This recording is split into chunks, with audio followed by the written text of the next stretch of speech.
Welcome to the Red Ink Revival Leadership Podcast. I'm your host, Patrick Norris. We're going to grow your leadership through neuroscience, psychology, and theology.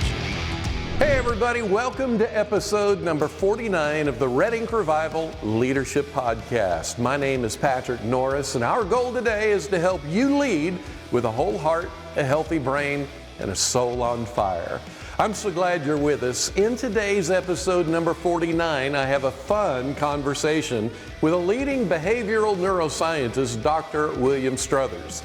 Bill is a university professor of psychology and neuroscience, a visiting scholar at both Oxford and Cambridge, an author and one of my favorite Christian intellects.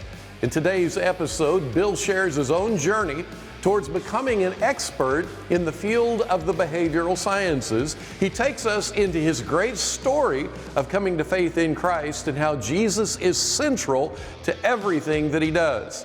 I love when Bill talks about how he explores the sciences without losing his grounded faith.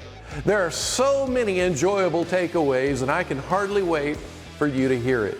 Today's episode is part one of a two-part interview. Part two, which releases next week, will be the final episode of 2020.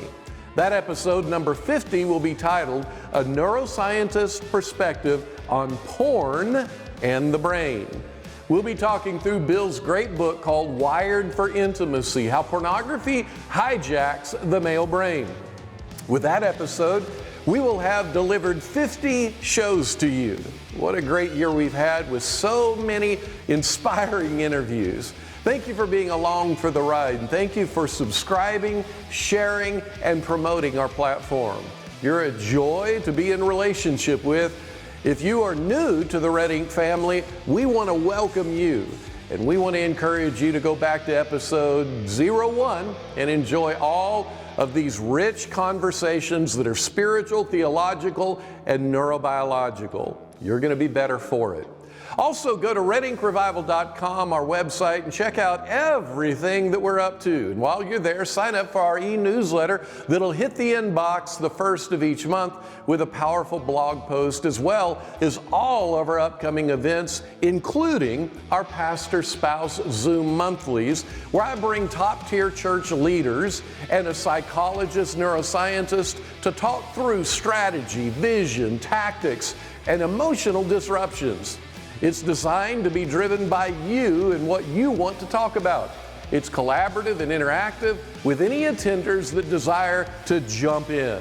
Our next one is January the 11th and is on all second Mondays of 2021. The January 11th monthly will be moderated by Reverend Tony Cook, Dr. Todd Bowman, and myself. We'd love to have you there, and be sure to check it all out at redinkrevival.com. Let's fire up this week's episode number 49, a fun conversation with a leading neuroscientist. Welcome everybody to the Red Ink Revival Leadership Podcast. I am so excited today to have Dr. Bill Struthers. He is an amazing human. I just so appreciate all that he's given his life to. He's the professor of psychology and neuroscience at Wheaton College. He's a leading expert in behavioral science and addiction. He's been a visiting scholar in science and religion at both Oxford and Cambridge universities. He's a fellow of the International Society for Science and Religion and is the author of an amazing book, for real, called The Wired for Intimacy, How Pornography Hijacks the Male Brain. He's married and has 3 kids. Bill, man, it's so great to have you on the Red Ink Revival show today. Thank you for being with us.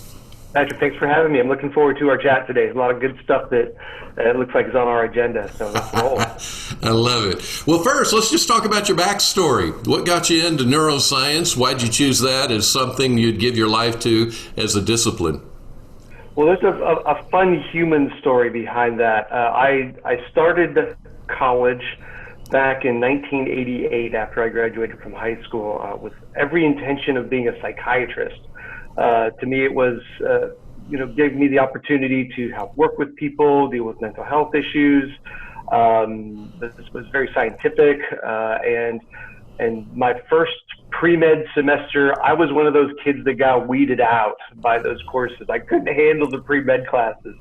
And so I decided, well, I guess I can do psychology then, because I still wanted to help people, but apparently I'm not cut out for science in the way that I thought that I was cut out for science. And I changed my major, became a psych major, started taking all the psych courses. And in my sophomore year, we had this thing called a January term. Like in January, you would take one class for the whole month. And I signed up for a psychology class called Behavioral Neuroscience.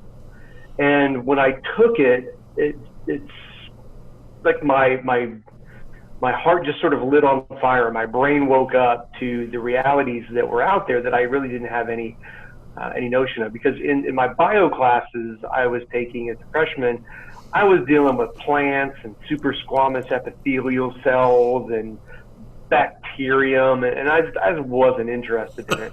But in retrospect, when I look back on my old exams on the nervous system, I did really well on those ones, on the brain and spinal cord. And so I just had an instructor who really got me excited about it, and that's when my love affair with neuroscience really began. It's my sophomore year. And so neuroscience is sort of not my preferred field, but it's the one that I'm actually better suited for. So probably best that I'm not a medical doctor doing psychiatry. But I'm still interested in psychotropic drugs, for example, those that are involved in treating depression or anxiety. I have a little bit of a background now that I can kind of anchor against that. I have a way of looking at it from a psychological perspective because of my psych training. But I did go on and finish my psych degree, went into a training program in biopsychology, neuroscience, kind of semantics, they're kind of the same thing. And that's when I went on and continued doing research in things like the neuroscience of sexuality, the neuroscience of addiction, the neuroscience of novelty, enriched environments. A lot of different things just caught my fancy. But if I'm honest, my love affair with neuroscience began back when I was probably about 19 years old.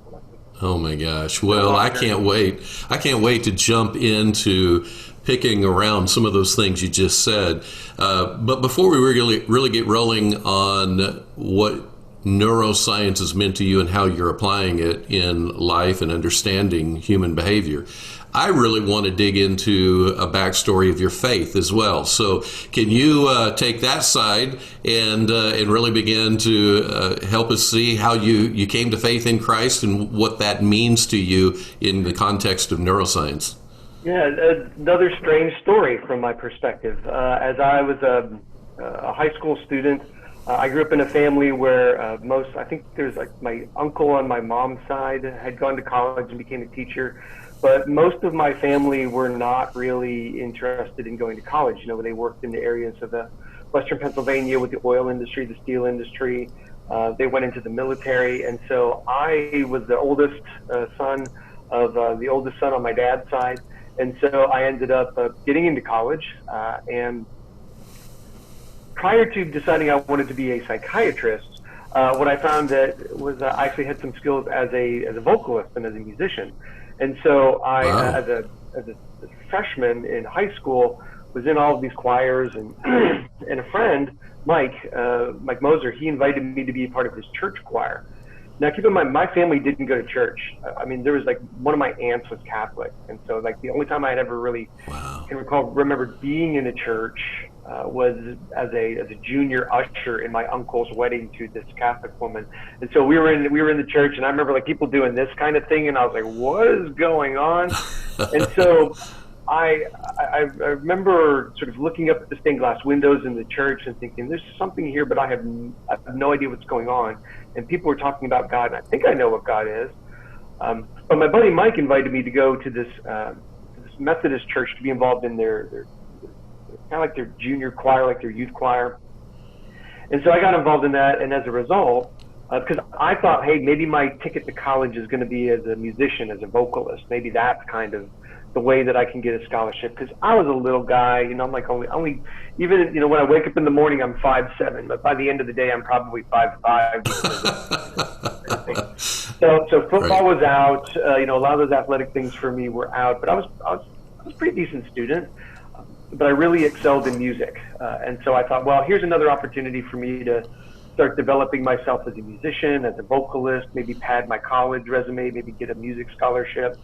And as a result of getting involved in this youth choir, I started going to their youth group, like their Sunday nights youth groups. So I was just like, yeah, because just all the kids in the choir went to it. So I just like, yeah, it's a good chance for me to hang out and socialize. And as a result of that, I started spending more time in those youth groups, and sort of through osmosis, just kind of, oh yeah, this is the time when somebody talks about this Bible thing or this Jesus character. And in the spring, after about kind of like 6-7 months of this, they said, hey, we're going to this revival. And I was like, okay, what's that? Like a field trip for the youth trip. Okay, fine. So a bunch of us on Sunday night, we went out to this kind of school out in the middle. For me, I'm already in the middle of nowhere in Western Pennsylvania, and we're already going further into the middle of nowhere, to this high school that I had never heard of before. And they had invited a speaker called Madeline Manning Mims, who is an African American gold medalist, Olympian. I'm like, that's cool. She won an Olympic gold medal, like in 72 or 68 or something. Like for me, it seemed like a long time ago. But she came and so when she came out, there's like music, and I'm like, okay, this is cool. We're singing the Jesus songs. And then she came out and she delivered sort of the message of like, this is what the gospel is. And at the time, I was really just caught up in, first of all, she was an African-American woman, and I didn't get a chance to see many African-American women growing up where I was at. It was sort of very white, kind of, European. And so I was just really excited about like seeing someone who like was African-American, someone who had a different color skin than I did. And so I was already sort of focused in on her. And then as I was listening to her, I was just like, this story she's telling is just the most beautiful story I have ever heard in my entire life. Wow.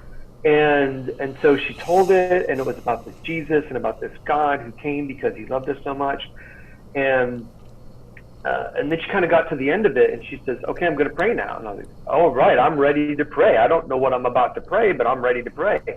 And she prayed, and as she was praying through this, many people would say she sort of prayed the sinner's prayer, right? But for me, it wasn't that I felt like I had a whole lot of evil that I had done, that I needed to kind of, get out of my system and dump and thank Jesus for saving me from the eternity, fiery, burnity place of hell, right? For me, it was just like, yeah, I really do need God, and maybe I don't know how desperately I do, but this God, this Jesus in this story is so beautiful. How can I not commit my life to this? Yeah. And so she sort of in that prayer sort of gave that opportunity, and that's when I had what might be called a conversion experience, but it wasn't. In some ways, it was like kind of a stereotypical conversion experience where there's a radical change in the way you see the world and the way you live, but it wasn't down to me hating on myself or being really ashamed of the things that I'd done. So, and I know as I've gotten older, there's a lot of people who have that kind of an experience where they really do feel lost, and that's the thing that brings them to Christ. But for me, a lot of it was just the beauty of the story of this is a God who did this and not just for me, right? I'm not just saving myself here. This is a God who did this for everybody. And so my entry point to faith was really that moment. And there was sort of a lead up to it with this youth group and this, the youth choir that preceded that. But that moment, I kind of wrote it down in my Bible, March 14th, 1985. That's kind of the day. And then when I kind of look back on my faith journey, I sort of see that as a hinge point where I began to I say that's where my first and most important commitment in this life was anchored. Yeah. Amazing story. I always love hearing faith stories. There's something about them that awaken things in me as I hear it. So grateful that you shared it. Well, I think about there's a lot more cool stuff that's happened as well, too. I mean, there's a lot, that's just the beginning. And so when you start looking at, as I look back on these kind of, 35 odd years or whatever it is, I'm just like, wow, there's other,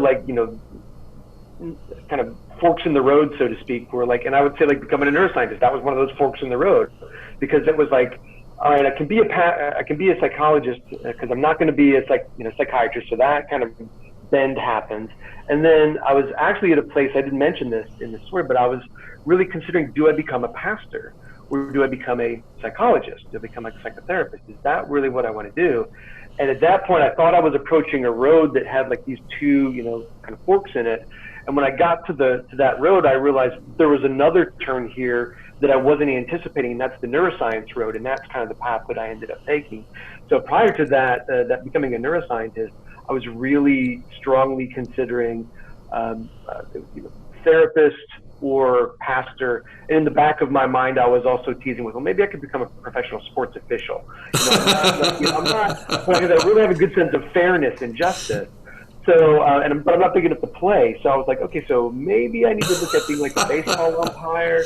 And then neuroscience popped on the scene, and then everything else just kind of got dumped to the side. And I'm like, this is the way that I need to be going. But I didn't anticipate that until I was in that class. Wow. Well, when I hear you, and of course I've read after you, and I know about how you present truth and ideas, you are clearly an intellectual. When you talk about your faith, you're not a nominal Christian. You're not just marginal. You are more theologically trained than many pastors that I know. You are on an A game around that. And when I think of very kind, though, I think if that's the case, then we probably need to go back and reevaluate how we're training our pastors. But in fairness to a lot of pastors, I think they do get a lot of training, but I think there's also the realm of sort of being a pastor that sort of forces a lot of their attention to go in some other direction. Oh, absolutely. And it's not... I appreciate that. That's very kind of you to say that, though. Oh, absolutely. And it's not sincerely a cut against pastoral training, as so many pastors have their hands in things like, how do I reach my community? How do I go about winning people to Christ? How do I go about creating a mass interest in being able to lead people into a discipleship process? There's things involved with that that's more than doctrinal or theological constructs. And yet because you are a neuroscientist, you are an intellectual. You aren't just feeling your way into faith, you are experiencing logic around faith. So let's talk just a minute about how you have been able to bridge the gap of the sciences, because again, you've been at Oxford, Cambridge. You are really a leading neuroscientist in human behavior in the world. And when you have that kind of intellectual capacity, how do you marry that with your faith? Is there any considerations there that would be of value to us to hear? When I was in my graduate training program for my neuroscience, one of the things that I found was that it was not necessarily a friendly place for people of faith. And so when I was, getting my PhD, I made, going to church a regular thing. And I made, being involved in the ministry at my church sort of something that for me was not negotiable, something I had to do. And so I had structured my graduate training program in such a way that I sort of progressed through it, but not that it was the only and most important thing in my life. And for a lot of people who go into graduate training in the neurosciences, getting married, having a hobby, these are things that there's not a lot of space for. And so what happens is that graduate training absorbs all of your attention. And so they get through in 6 years, but it's 6 years where they don't see the light of day, oftentimes, because they're so caught up in their research. And so my graduate training took a little bit longer because I was going to church on Sundays. Because I was, I just was unavailable on some weekends because we had things that were going on. And I had a real good conversation with my dissertation chair at one point, and I think he was just kind of doing what he knew to do, and he just asked the question, is this what you want to do? Because you're not in here 70 hours a week, and we expect you to be in here 80 hours a week, and you're only really in here 60, right? So, those weren't the numbers he gave, but that was kind of the nature of that conversation. And it became very clear to me at that point that that my faith came at a cost to my training. Wow. And so, and I had to be willing to acknowledge that and accept it. And so, I think there was an understanding with me and my advisor that this is how Bill was going to progress through. And so God bless him, he helped me get through. He's a brilliant man. He taught me how to think really, really well. Amazing. But there were others in the program as well that I had really fun conversations with. One of the readers on my dissertation, I remember having a conversation with him. We were talking about these things called brown bags, where in graduate school, you have this brown bag hour where you bring your brown bag lunch and somebody unpacks an article that's been published recently about X, Y, or Z in the Neuroscientist. And I said, well, hey, would anybody be interested in me bringing in an article and talking about neuroscience and religious beliefs? And this one faculty member, who I have a great relationship to, by the way, he said, well, sure, if you're ready for us to just kind of throw darts at you the whole time. And so it was this kind of like, so it wasn't like hyper like antagonistic. Like some people, I know that's their experience, where there's this venom that comes with it. But for me, there was this sort of like, oh yeah, Bill's the Christian. Yeah, he's the guy that actually kind of thinks God's real. But we like him, and so we're going to have a little bit of fun with him. But, you know, we tolerate him because we like him. And he wants to ask these questions, so we'll let him ask this question. So even in graduate school, I was really interested in these things. But I wasn't getting, I was getting trained in cellular, cellular processes, neuroanatomy, pharmacology. Like, these were all my classes. And so a lot of what I had to do was pick up theology and sort of science, faith stuff on my own in my spare time. Interesting. So in addition to trying to get my PhD in this, I started picking up, like Alistair McGrath, or I started picking up these other kind of theological treatises on science and faith. And not just the Christian writings either, but looking at, what atheists were having to say, so Stephen Jay Gould or Richard Dawkins. I was trying to read all of these things. And I kind of, for lack of a better way of putting it, I just sort of meandered aimlessly, in the desert, looking for things to kind of train my mind up. And out of the blue, there was this, it was really cool, because it was like 1997, I want to say, and there was this awesome thing called the internet. And I actually went on to Yahoo, which was the premier search engine at the time. And I typed in, religion, science, psychology, and up popped this thing from this school called Wheaton College that I'd never heard of. Actually, maybe I'd heard of them. I'd taken kids in our youth group to a concert there. And so I was like, oh, is that the place I take the kids to the concert to? And there in the psychology department was a faculty member who's no longer there, Trey Buchanan, but he had an email address. And so I sent him an email and I said, hey, I'm this neuroscientist. I'm working in the psych department at UIC in Chicago. And do you have any book recommendations? And so he sent me back an email and said, hey, did you know what Wheaton College is about? We actually are a school that really is involved in Christian faith and learning and, being scholars. And so I said, oh, that's really cool. And he said, hey, we need someone to teach this class. Could you teach it? And it was a class in cognitive psychology, which, to be honest, I had not been trained in cognitive psychology. I had like maybe 2 classes in it. I said, well, actually, no, I don't think I could teach that class. But let me know if, there's this other class that you need me to teach. And he said, actually, we do need that class. So I went out and had what I thought was an interview, and I met with the department chair, and she said, here you go, here's a syllabus for the class. We can make up your own syllabus. Here's the book. So I was like, well, I thought this was a job, like an adjunct, teaching interview. You just wanted to make sure that I was legit. And so then I got moved into Wheaton College, and it's really been my time at Wheaton that has exposed me to so many theologians, biblical scholars, philosophers, thinkers in the natural sciences, thinkers in the social sciences. Amazing. And so they gave me all of these, resources. And so working alongside, biblical scholars for a while, or theologians for a while, it's just created opportunities for me to continue to grow in my knowledge. And fair play also, there was one point where I was working at a church and decided that I wanted to be an ordinand in the Anglican Church. And so it was kind of a lot's going on in the Episcopal Church right now, and had been since the early 2000s and before, honestly. But I was like, hey, I think I would be an ordinand in this particular stream of Anglicanism. And so while I was a faculty member, I sort of was put through their ordinand process, and that involved classes in, the sacraments, classes in church polity, classes in theology, classes in Old Testament, classes in New Testament. And at the college, there are classes in theological anthropology that I was taking just because I'm curious, because I'm interested. Yeah. And so that, I think, is why I maybe am trained more than the average professor is. Some of these, certainly the average neuroscientist is in some of these areas, is because I'm just so curious. I think they're so fascinating. And so now I'm going through my history phase, where I'm like really studying history and historiography, and what does it mean to sort of be a historian and understand things from a historical perspective. So it's kind of a blessing and a curse in some ways, in that it really opens up my eyes to a lot of the things that are out there.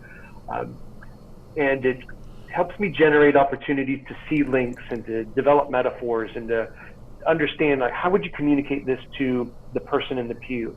How would you communicate this to a person who maybe really has a philosophy that's just a fundamentally different philosophy, or a person from a different religion who has a different kind of notion about what the nature of the universe is? It's been really helpful in that, but the downside is that I read so many books and I have so little time to do so many other things. So the baseball umpire thing, that one got jettisoned a long time ago. It did. Well, I have a little ADD moment here that doesn't have anything to do with what we're talking about, but I'm interested. One of the things you just said was around history and your real interest in history. Well, it's interesting today how much history is argued from polar opposite positions, whether it's the founding of our nation, or whether it's slavery, or whether it's anything related to some of the biggest figures in human history, and did it happen the way we have it recorded? And many in the conservative side would say that there's a revisionist history. When you get into that whole world of history, how do you make sense of what was true and now what is a revisionist kind of a concept? Well, and that's where I would say, scholars who are historians would say they have their own methods. And so part of it is, there's kind of like the cultural history. There's a cultural narrative that we have that gets put into like the textbooks that I read when I was in grade school, right?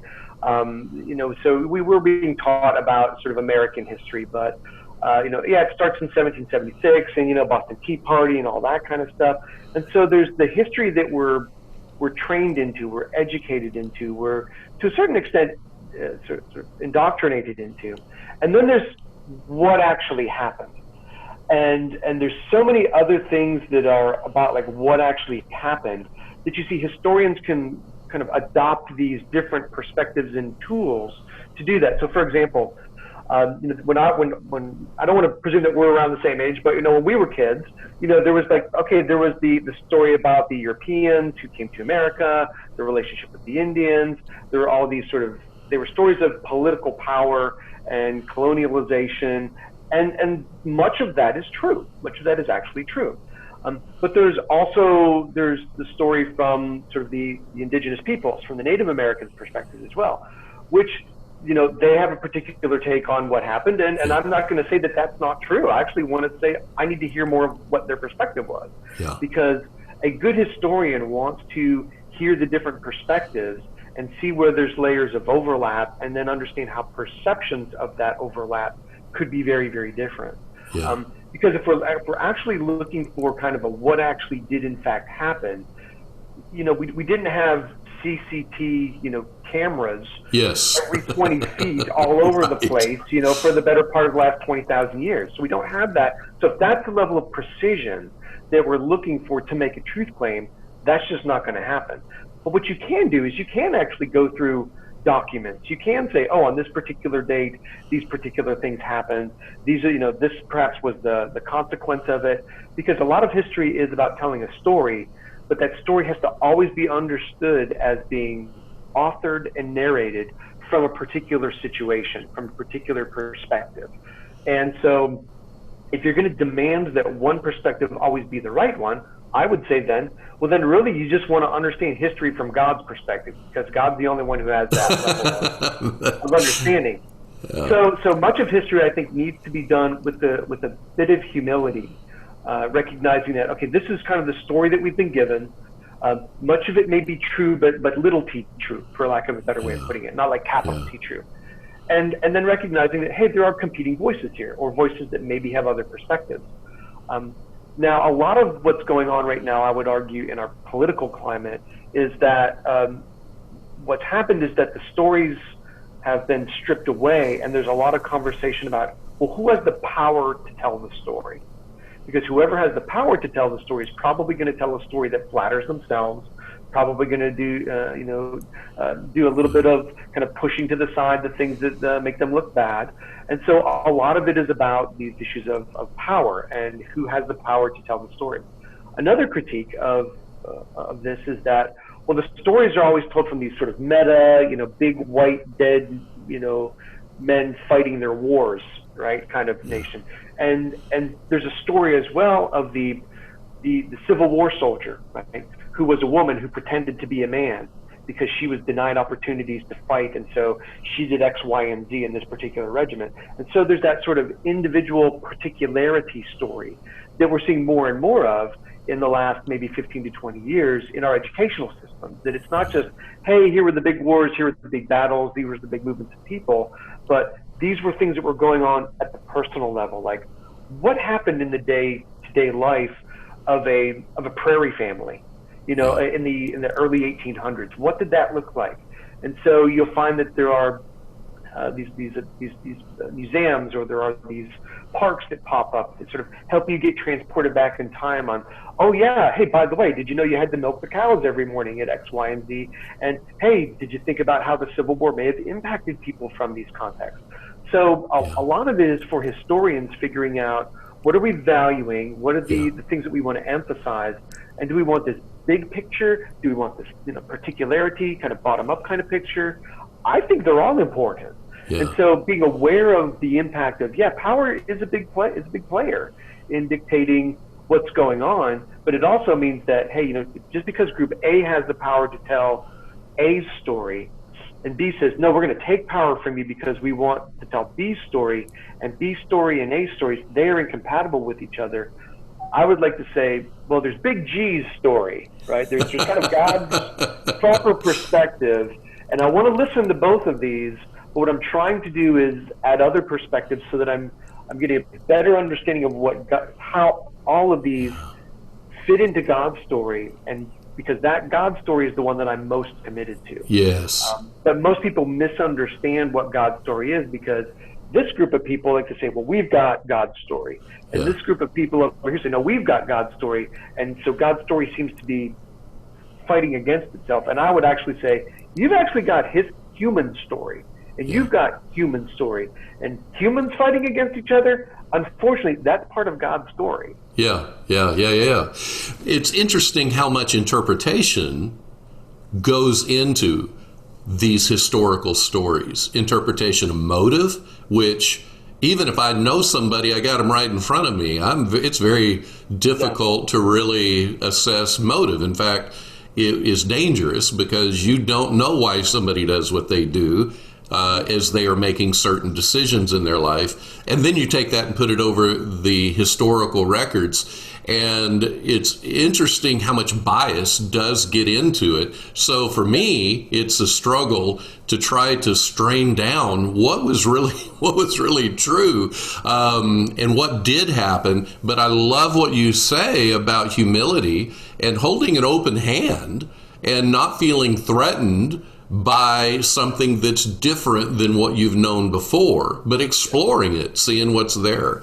Well, when we are talking about back to the neuroscience side of things, I've got a question that I'm personally interested in around what's it take to be a neuroscientist? We have so many armchair quarterbacks today. Everybody, it's trendy, it's in vogue, it's the thing to be, to quote neuroscience. And what makes a neuroscientist? Because is there like a certification? Do you get a badge like a police officer? Where do you get this ability to say you're a neuroscientist, and what is different than somebody who's not? Well, I think that neuroscience is a really interesting field because it's not like biology, it's not psychology, it's not chemistry. Those disciplines have very specific kind of ranges that they sort of operate within, and then as a scientific community, they have standards for how you kind of go about kind of progressing through that, and so when you think about like neuroscience is pulling from all of these different things. So it's pulling from biology and pulling from psychology and pulling from chemistry and pulling from mathematics. And so what it's doing is it's sort of this interdisciplinary field. So it's not sort of a singular discipline field, even though these disciplines that I'm talking about, like bio and psych and chem, there's a lot of variability within them, right? They've got different tools and they've got different sub-disciplines and all that kind of fun stuff. But neuroscience is more of a collaborative interdisciplinary venture that people from all these different other training fields are specifically studying the nervous system, which is the brain and the spinal cord, and its sort of connectedness to the rest of the organism, so to speak. So a lot of it is like, for example, I came through biopsychology, and so I would say my degree is in biopsychology, but everything that I do is connected to the brain and to its connection to the body, how it generates thoughts or feelings, how it behaves, how it responds to external stimuli. But having come through psychology as an undergraduate and then neuroscience, I have a particular emphasis in my neuroscience. Like, I'm really interested in how the brain generates behavior, how the brain interprets stimuli, how it responds and internally generates emotions that then drive behaviors. So that's my take on it. So my training was pretty standard, but there are people who come through biology, there are people who come through chemistry, but I'd say biology and psychology are the two primary fields that push neuroscientists and train neuroscientists.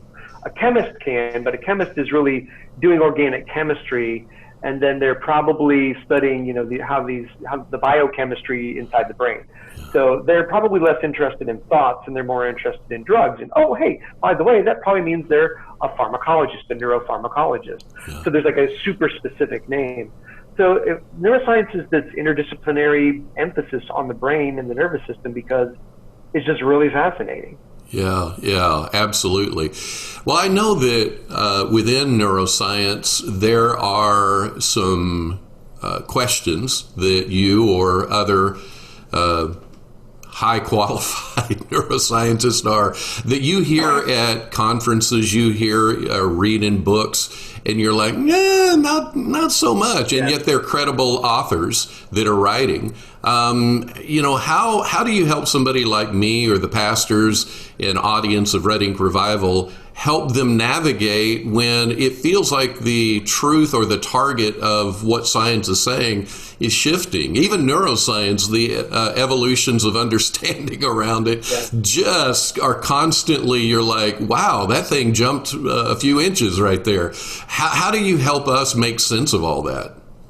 I think a lot of it is down to being able to identify two things. One is the author or the speaker writing or speaking out of an area of strength and training. So for example, what I see a lot of times people doing is I see, researcher X, does some sort of brain scanning study, and they find that, this particular region is active, and it's more active in this mental health condition versus normals. And so then what they do is they now start making claims about political policy and funding. And so what happens is they've actually jumped through several hoops that are philosophical hoops, that are scientific hoops, and they're making claims that are outside of that area of expertise. One of the things that we are finding is that neuroscientists will feel like they have the ability to make political claims. And well, they really only have the ability to make political claims oftentimes at the same level of the average person at the end of the bar stool, right?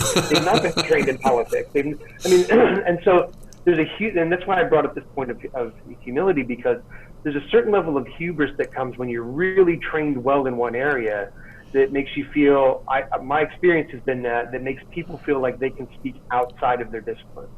And part of that is why I've tried to study as many things as I do, is because if I want to make a historical claim, I better make sure I understand what historians do. I better make sure that I'm reading things in the way that a historian would read them.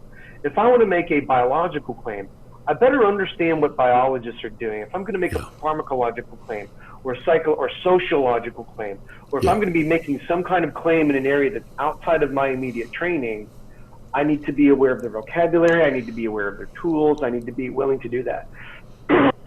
Excuse me. And what I find in today's sort of celebrity culture that we have, right? You get everybody making all different types of claims. A great example of this is like if you watch Joe Rogan podcast, right? This dude brings on people from all over the place. But I'll be honest, I'm kind of impressed that he's willing to engage that many topics in an honest fashion.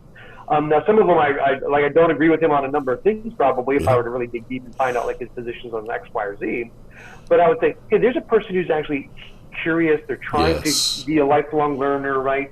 And what happens with a lot of people is that they develop an expertise in an area, and then they use that as a platform to speak outside of their area of influence when they really have no business doing that. Yeah. There's a lot of neuroscientists who do that. And so we need to first of all identify, hey, that's someone who's doing that kind of a thing.